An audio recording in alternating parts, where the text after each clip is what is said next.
Dia ada kuli bu, Pak, kisah nyata ya, di daerah ujung Jawa sana. Kami sebutkan namanya karena ini orang baik untuk teladan. Namanya Mbah Darjo, Pak Darjo. Itu kuli-kuli angkat, dan semua diangkat yang kasar-kasar itu.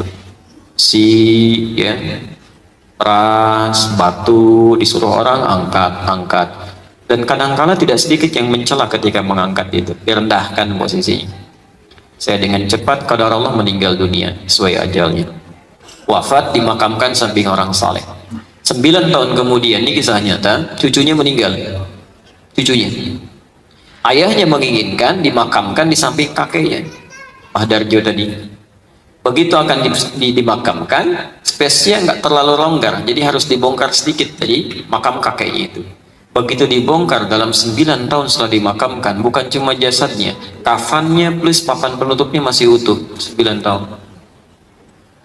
Apa amalan orang ini? Insya Allah, ketika ditelusuri kenapa dan sebagainya, tiga keutamaan yang pernah dikerjakan oleh beliau itu. 1, mempertaruhkan tenaga dan keringatnya untuk mendapatkan yang halal, Pak. Lebih baik saya ngangkat yang berat-berat, mendapatkan keringat dan mendapatkan yang halal, dibandingkan mudah dilakukan tapi neraka sudah mengancam. Maka setiap mendapatkan yang halal itu, jatuh keringatnya, itu keringat dihitung itu. Bagian dari pahalanya menjaga tubuhnya, selamatkan oleh Allah. Makanya orang-orang yang mencari keringat, mencari rezeki dengan keringatnya, dan tidak pernah terfikir berbuat yang haram, Masya Allah, itu dijamin oleh Quran, Allah yang akan mudahkan hidupnya, menjaga rezekinya. Dari mulai dia hidup sampai dia kembali kepada Allah. Itu ada di Quran surah kedua Al-Baqarah ayat 172, posisi paling kiri sebelah atas. Nanti ditafsirkan di Quran surah Maryam surah ke-19 ayat 13, posisi paling kiri di pertengahan. Ya ayyuhalladzina amanu, hai orang-orang yang merasa punya iman, kulu min thayyibati ma razaqnakum, silahkan kamu cari untuk bekal makanmu.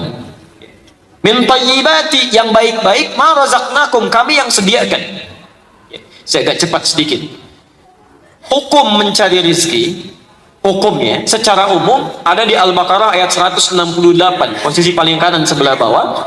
Itu umumnya kalimatnya mengatakan begini, ya ayyuhan nasu, hai manusia, kulu mimma fil ardi halalan thayyiban, silahkan cari rizki, dapatkan untuk kebutuhan makan yang halal dan baik. Cara dapatnya halal, dibelikan yang terbaik untuk kesehatannya. Tapi ketika mengatakan pada orang beriman, kalimat halalnya dibuang, Pak. Silahkan cek. Ya ayyuhan nasu halalan thayyiban. Ya ayyuhalladzina amanu, ketika menyebutkan iman, halalnya dibuang. Kulu min thayyibati ma razaqnakum. Silahkan cari yang baik-baik, kami sediakan. Bukan kamu yang capek mendapatinya. Kenapa kalimat halalnya dibuang di ayat ini? Kata para ulama, karena orang-orang beriman itu dengan iman ada dalam jiwanya akan otomatis membimbing mencari yang halal. Jadi kalau ada di sini mengaku beriman, beragama Islam, tapi masih memikirkan yang haram, maka ada masalah dalam imannya. Ada masalah. Itu dijaga. Saya mohon maaf. Yang kedua, itu sabar dengan ujian. Begitu cari, dicela, gitu kan? Direndahkan, alhamdulillah. Bukankah bersabar dalam ujian mendatangkan pahala? Apalagi saat dicela, oh Masya Allah, itu gratis, Bu. Ini jangan marah kalau sedang dicela, itu memindahkan pahala. Hadis Muslim, nomor hadis 5611 dari Abu Hurairah. Betul, hadza min hasanati wa hadza min hasanati. Kalau ada orang berbuat baik kemudian melakukan keburukan, itu pahala kebaikannya dipindahkan pada orang yang dizalimi itu. Ada orang sholat, selesai sholat mencela orang lain yang belum sholat. Tuh lihat.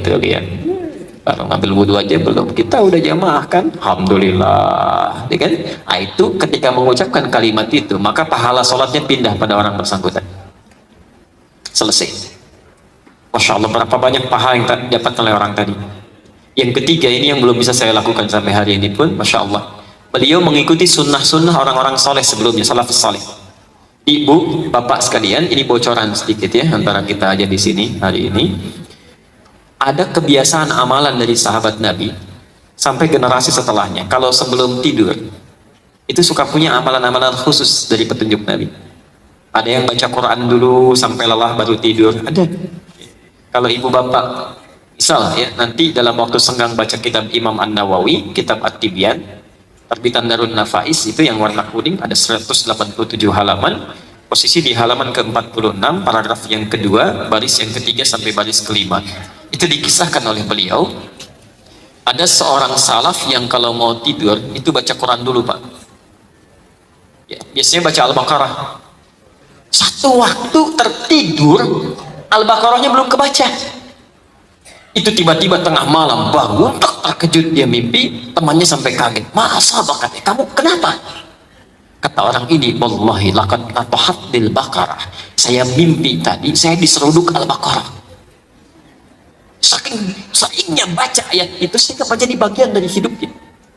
Ada yang sebelum tidur itu suka memohon kepada Allah membebaskan dari sifat iri hati, lalu maafkan kesalahan orang. Ada.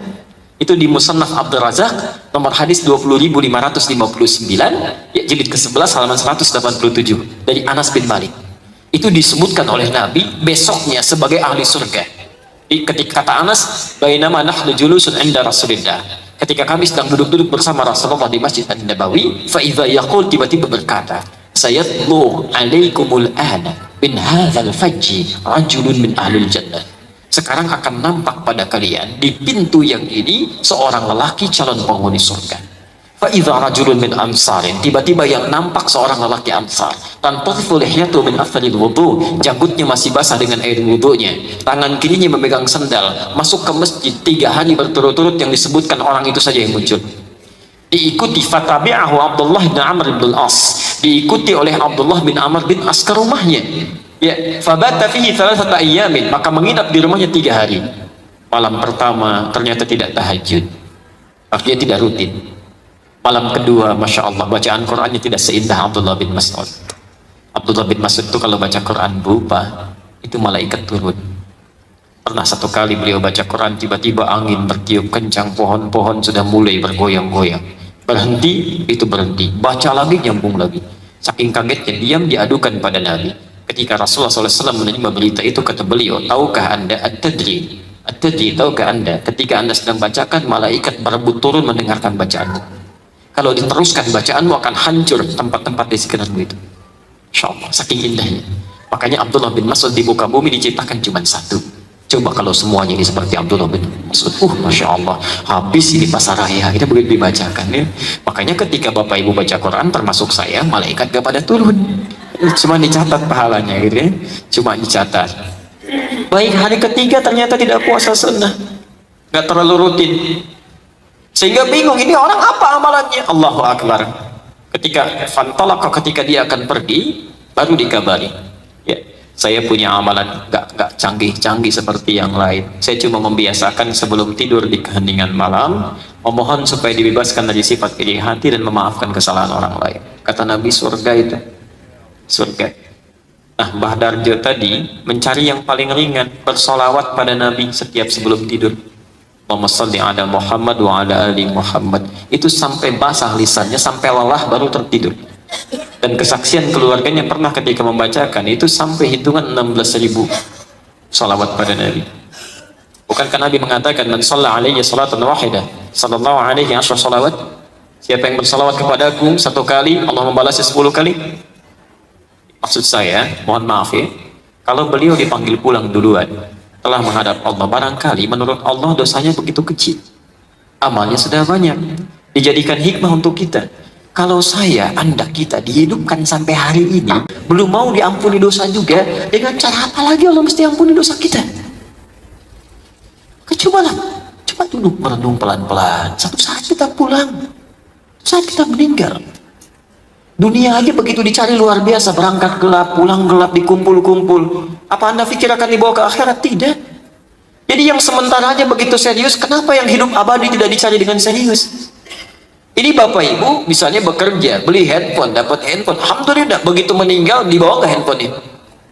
Gak ada. Saya sampai hari ini belum pernah dengar ada orang meninggal berwasiat, kalau nanti bapak meninggal tolong handphonenya ikutkan, kalau kangen tolong miss call aja. Bisa ikut nih, bismillah, assalamualaikum, pahala turun, handphonenya nggak akan ikut, kalimat itu yang naik. Bismillah, tulis SMS jadi ibadah. bikin status tentang kebaikan. Hari ini, hari Selasa 4 Dzulhijjah 1437 Hijrah, waktu sholat sekitaran Blok M, subuh jam sekian, zuhur jam sekian, sampai isya jam sekian. Allahu Akbar, itu yang jadi ibadah. Begitu status Anda dibaca oleh orang lain, 10 orang sholat, ingat sholat kemudian sholat karena status Anda dapat pahala dari 10 orang itu tanpa dikurangi sedikit pun. Hadis Muslim nomor hadis 1893. Man dalla ala khairin falahu ajruhu mithla ajri fa'ilihi min ghairi an yanqusa min ajrihi syai'. Siapa yang memfasilitasi pada kebaikan diamalkan oleh orang lain, maka dia mendapat pahala yang sama dengan yang mengerjakan tanpa dikurangi sedikit pun. Apa yang sudah Anda lakukan dengan handphone Anda, media sosial Anda? Jadi wahana untuk melahirkan dosa. Yang punya masalah orang lain, yang bikin status yang lain, ribut di situ, gitu kan? Kadang-kadang yang bukan urusan kita dipikirin juga. Blok M gelap, tulis status. Hari ini cuaca mendung, ya memang kenapa? Ada hubungan dengan kita, mau mendung mau enggak urusan Allah. Kayaknya pasti hujan. Kalau hujan macet, kalau macet banjir. Ustaznya pasti nggak datang kajian. Bah,